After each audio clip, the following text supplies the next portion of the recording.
Without a doubt, the Great Depression was one of the darkest, most catastrophic times the United States has endured.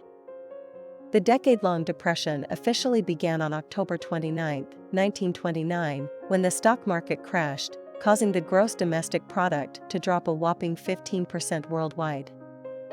To put that into perspective, during the recession of the late 2000s, the world's GDP dropped less than 1%.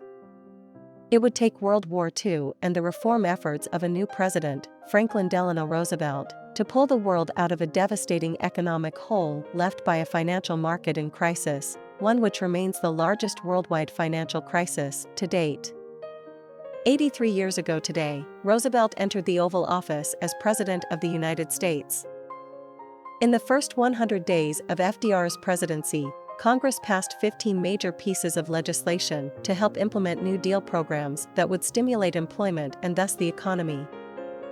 But as the following Great Depression photos show, the road back to economic health would be long, and nothing short of agonizing.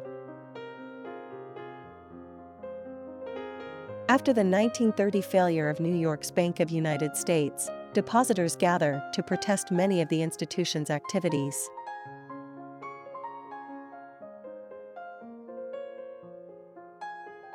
A large crowd descends upon New York's American Union Bank to withdraw their funds early on in the Great Depression.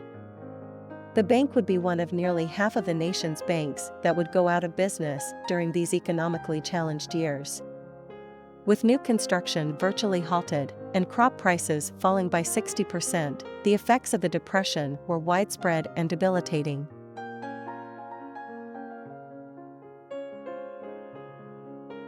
During the Depression, unemployment in the U.S. reached a record high of 25%.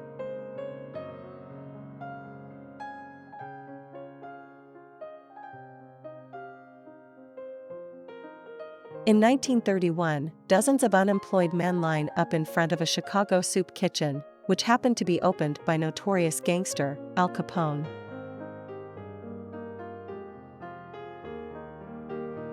The Great Depression hit everyone hard, and African Americans suffered most. By 1932, half had no work. For those who did have work, life still wasn't easy. In northern cities, for instance, some whites demanded that employed African Americans be fired to make room for unemployed whites. As the Depression wore on and tensions escalated, lynchings became more common, particularly in the South. In the midst of the economic hardship, any family member who could work did, and in any job they could find. Here, a young girl hangs tobacco leaves to dry. Those who sought refuge in vice were in for a tough time. Prohibition took place in the middle of the Great Depression, criminalizing the sale of alcohol. Much of the Great Depression took place during the presidency of FDR, 1933 to 1945. The policies and programs Roosevelt implemented defined his time in office and cemented his legacy. Roosevelt's New Deal created stimulus programs including the Civilian Conservation Corps, which gave single men with no families jobs working on infrastructure projects. Above, some Corps members appear in action. Other federal programs included highway construction programs above.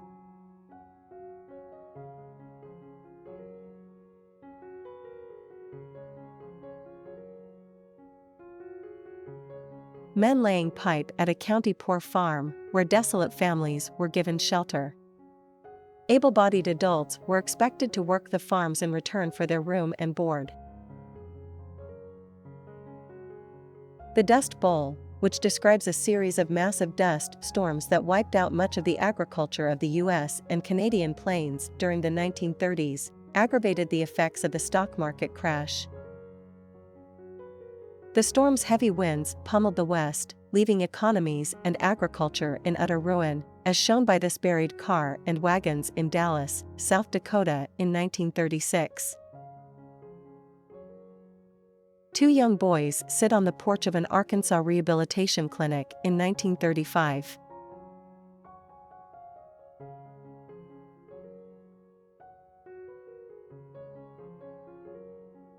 The famous photo known as Migrant Mother shows Florence Thompson with her children. The Library of Congress caption reads, "Destitute pea pickers in California." Mother of 7 children. Age 32. Nipomo, California. Unemployment and hard times during the Depression encouraged the spread of folk music.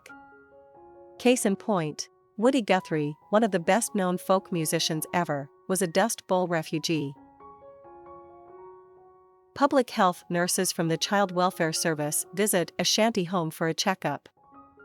At the worst point in the Depression-era economic crisis, in 1933, about 1,000 home loans were being placed in foreclosure by banks every day.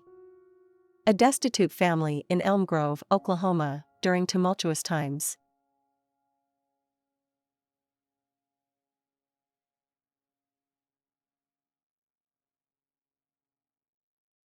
The family of an unemployed man sits around a wood stove in their empty home, 1937.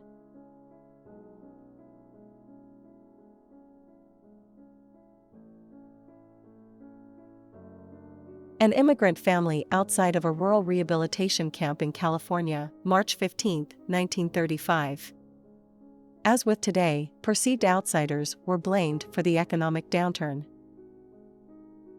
Children from the homes of unemployed miners gathered together for nursery school in March of 1937 in Scotts Run, West Virginia.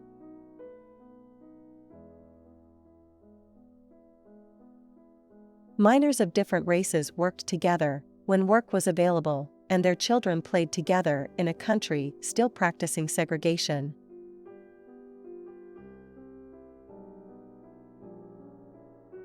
An 18-year-old mother and her young child outside of a tent shelter, 1937.